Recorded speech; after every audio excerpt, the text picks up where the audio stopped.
He lives in the forest, in or under those great silk cotton trees around roots which the earth is red.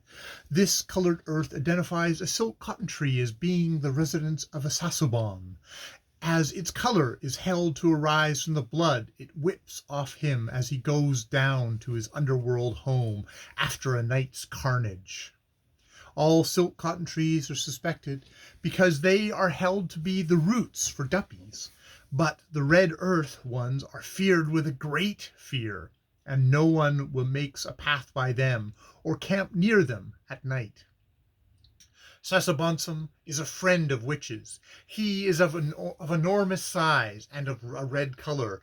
He wears his hair straight, and he waylays unprotected wayfarers in the forest at night, and in all districts except that of Apollonia he eats them.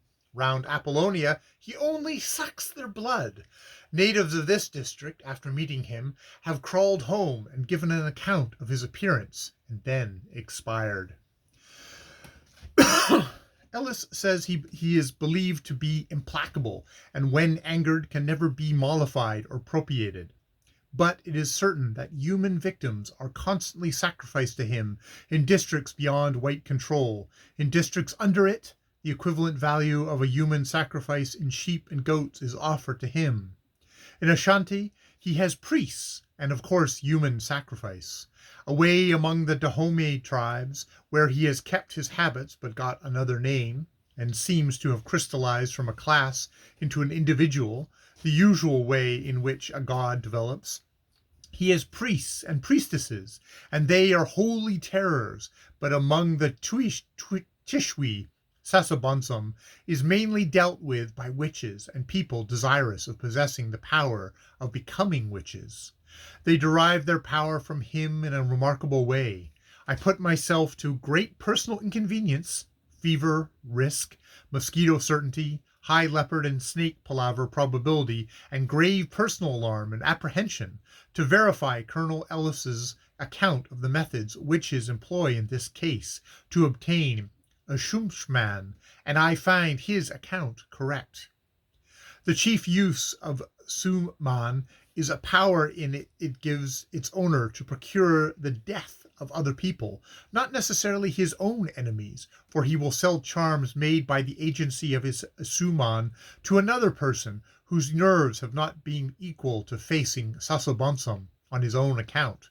He can also provide by its agency other charms, such as those that protect houses from fire, and things and individuals from accidents on the road or in canoes, and the home circle from good-looking but unprincipled young men, and so on.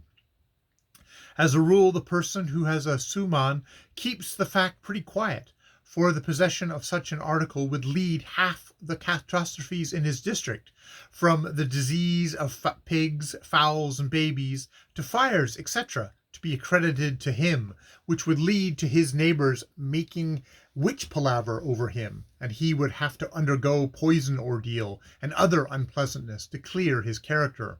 He, however, always keeps a special day in his suman's honor, and should he be powerful as a king or a big chief, he will keep this day openly. King Kofi Kari Kari, whom we fought with in 1874, used to make a big day for his suman, which was kept in a box covered with gold plates, and he sacrificed a human victim to it every Tuesday, with general festivities and dances in its honor. I should remark that Sasabonsum is married. His wife, or more properly speaking, his female form, is called Shamatin. She is far less malignant than the male form. Her name comes from Shwarman, ghost or spirit. The termination tin is an abbreviation of Sinstin, tall. She is of immense height and white. Perhaps this idea is derived from the white stem of the silk cotton tree wherein she invariably abides. Her method of dealing with the solitary wayfarer is no doubt inconvenient to him, but it is kinder than her husband's ways, for she does not kill and eat him, as Sasabonsum does, but merely detains him some months while she teaches him all about the forest, what herbs are good to eat, or to cure disease, where the game comes to drink, and what to say to each other, and so forth. I often wish I knew this lady, for the grim, grand African forests are like a great library in which, so far, I can do little more than look at the pictures.